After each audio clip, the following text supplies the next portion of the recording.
Kitab Pengkhotbah atau disingkat Pengkhotbah, akronim PKH, merupakan salah satu kitab pada Perjanjian Lama, Alkitab Kristen dan Tanakh atau Alkitab Ibrani. Dalam Perjanjian Lama, kitab Pengkhotbah merupakan bagian dari kelompok kitab puisi. Pengkhotbah merupakan tokoh atau gelar tokoh utama kitab ini. Namun, ini sendiri merupakan terjemahan bebas dari nama tokoh tersebut dalam bahasa Ibrani, yakni Qoheleth. Meskipun diperkirakan bahwa nama Ibrani tersebut berhubungan dengan kata nomina seperti perkumpulan, persekutuan, perhimpunan, publik, masyarakat, dan komunitas, tidak jelas apa arti yang sebenarnya dari nama ini. Nama Qoheleth diterjemahkan dalam Septuaginta Yunani menjadi Ecclesiastes, yang secara harfiah berarti anggota dalam suatu perhimpunan. Kata ini diturunkan dari kata ecclesie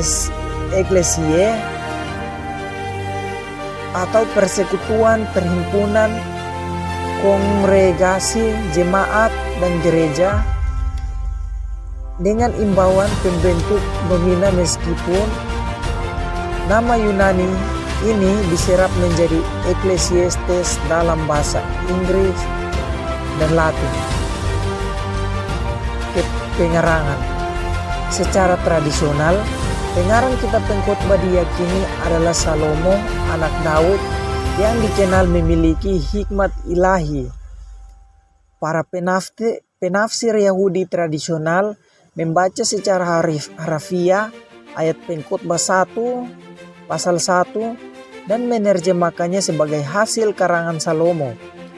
Penafsiran tradisional ini bertahan hingga munculnya metode-metode yang bersifat kritis, baik historis maupun literer, yang melihat inkonsistensi pada beberapa bagian.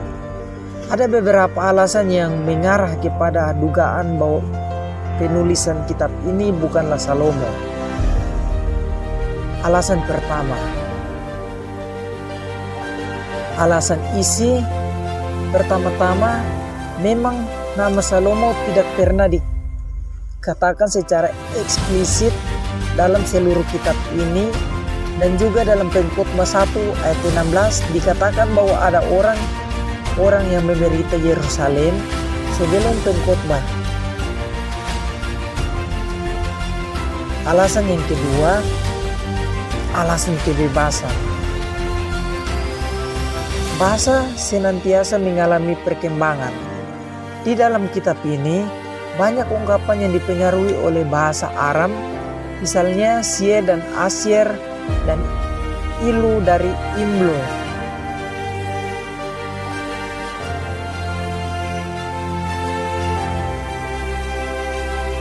Yang ketiga, alasan pemikiran. Dalam kitab ini, terdapat pengaruh pemikiran Yunani, meskipun tidak perlu menganggap bahwa pengarang menganut sebuah pemikiran filsafat Yunani tertentu. Pengaruh pemikiran Yunani mulai tersebar di daerah sekitar Laut Tengah pada zaman Alexander Agung dan sesudahnya. Waktu penulisan. Mengenai waktu penulisan, ada beberapa pendapat yang berbeda. Jika diterima bahwa penulisnya adalah Salomo, maka kitab ini ditulis pada abad ke-9 sebelum Masehi.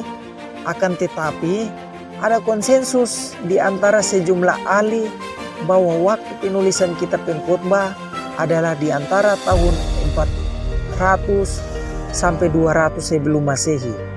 Alasannya, kitab ini ditulis setelah pembuangan dan juga setelah mendapat pengaruh filsafat Yunani, sehingga diperkirakan ditulis setelah tahun 400 sebelum Masehi. Sedangkan alasan mengapa tidak mungkin melewati tahun 200 sebelum Masehi adalah adanya acuan terhadap kitab ini dari kitab Sirak, ditulis kira-kira 180 sebelum Masehi, serta ditemukannya bagian dari kitab ini di antara gulungan laut mati yang umumnya diperkirakan berasal dari pertengahan abad ke-2 sebelum Masehi. Isi kitab Pengkhotbah berisi hikmat-hikmat kehidupan dan buah-buah pikiran yang diperoleh sang pengkhotbah.